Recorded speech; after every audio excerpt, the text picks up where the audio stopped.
नमस्कार मैत्रिणींनो.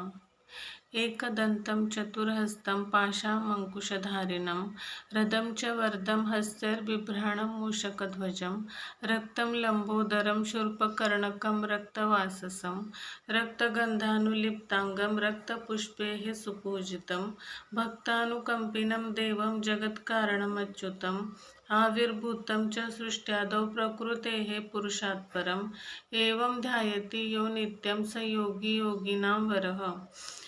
ह्याचा अर्थ असा आहे की त्या गणपती बाप्पांना एकच उजवा दात आहे.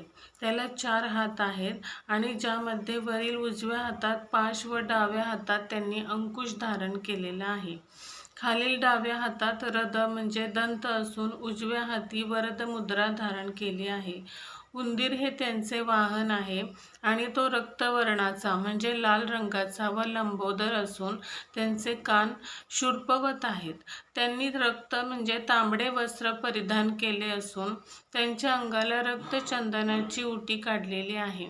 रक्तपुष्पांनी म्हणजे लाल पुष्पांनी म्हणजे जास्वंदी, गुलाब वगैरे त्यांची उत्तम पूजा केलेली आहे. तो देवभक्तांविषयी पूर्ण अनुकंपा, दया, वात्सल्य धारण करणारा आहे. तो सर्व जगाचे उदीकरण करणारा आहे.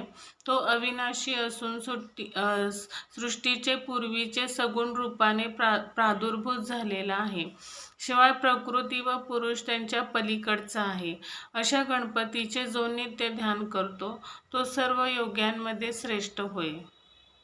नमस्कार.